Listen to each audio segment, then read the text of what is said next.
Hey guys, hey, we're wrapping up our series on digital dementia as we're coming into the home stretch. I really feel like we've been trying to save some of the best for last. And so that's what we're going to jump right into here today. If you remember all the way back at our very first lesson in this digital dementia series we've been doing, we talked about how technology tends to cause us to use lower brain centers, right? And specifically, it tends to shut off our prefrontal cortex. And so, obviously, one of the ways that we want to combat this effect of digital dementia is figuring out how we're going to turn on that prefrontal cortex, right? Because remember, when we're doing technology, a lot of times that down regulates that front part and then strengthens some of the back parts and the lower parts of the brain. And the brain, we want to think of like a muscle, right?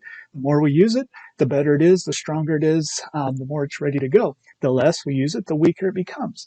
But when we're utilizing technology, like I said, we tend to weaken that prefrontal cortex. So what is it that the prefrontal cortex does?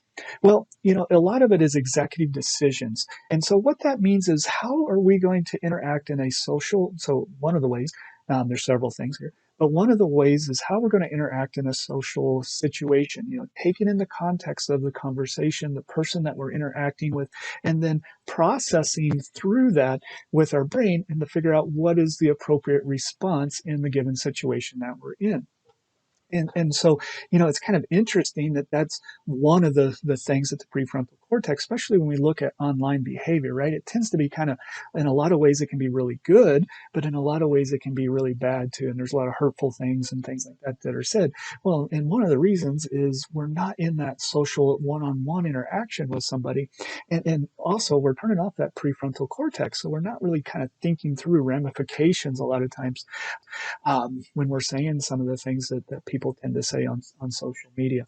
And so, one of the obvious big ways of trying to strengthen that is to have more social interaction, not through technology, but really through face to face conversations, um, uh, you know, uh, getting with peers outside of technology and without technology being a part of the situation, talking with our kids and doing those things to where we're truly interacting with the kids and helping them understand what's appropriate behavior and all those things, of course, that we do as parents.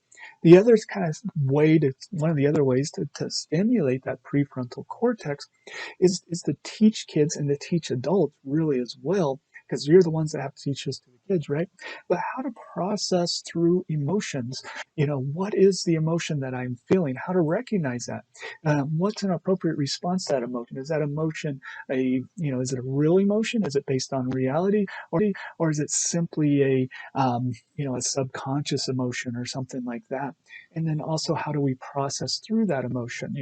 If it's anger, if it's frustration, if it's fear, if it's happiness, but that's where kind of like meditation comes in a lot of times. It's kind of giving your chance of self to slow down, stop, think, having, with the kids, sometimes this is where, okay, we need a little time out. You process a few things and then we'll come back and we'll readdress, right? Um, and especially if kids have been on technology, right? They need to disconnect for a little bit, self connect, right? Um, Another way to stimulate that prefrontal cortex is movement. Exercise is one of the great ways. And so, if you caught some of my other ones, we've talked a lot about movement and the importance of movement. Well, one of the reasons that it's important is that it stimulates that prefrontal cortex, right?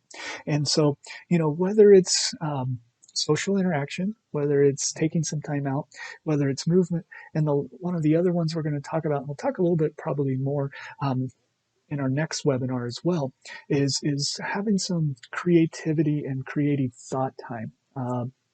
So a lot of our creative centers are up in the prefrontal cortex up here, and so having that opportunity, or having kids given that opportunity to explore and to be creative, and even as adults, for us to have that time as well.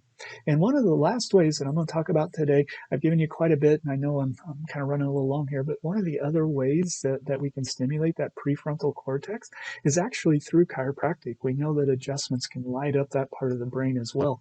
And so one of the subtle things that I kind of often wondered about, and be difficult to do this study, but chiropractic patients tend to make better lifestyle choices. That's why in the research it's always hard to tell, are we seeing the impact of chiropractic on patients and that's why they do better and they're healthier, or is it because they tend to choose healthier lifestyles? And in a lot of ways, I don't think that they're mutually exclusive. One of the things we know adjustments do is they light up that logic center of the brain. Hey, should I eat this candy bar or should I eat this apple? Well, the logic center, if that kicks in, it's going to tell you to eat the apple. If the lower brain centers kick in, it's going to tell you, hey, give me that sugar, give me that candy bar, right? And so I've always kind of found that somewhat interesting that, yes, chiropractic patients do tend to live a healthier lifestyle. And is that why they chose chiropractic in the first place? Or is it because they've been seeing a chiropractor that they choose to move their life into a healthier direction? Just kind of some fun food for thought as we've been talking about this prefrontal cortex and using logic to direct our lives and lighten that area back up. So anyway, I hope you enjoyed this one. I know it got a little technical with some of the neuroanatomy again, but again, we're like I said, kind of coming into the home stretch. We got a couple of good ones left that I want to share with you. I could share with you for probably at least another 100 days, but we're going to start to wrap things up in the next couple. So please stay tuned in. Like us on Facebook, like us on YouTube, connect others with our information.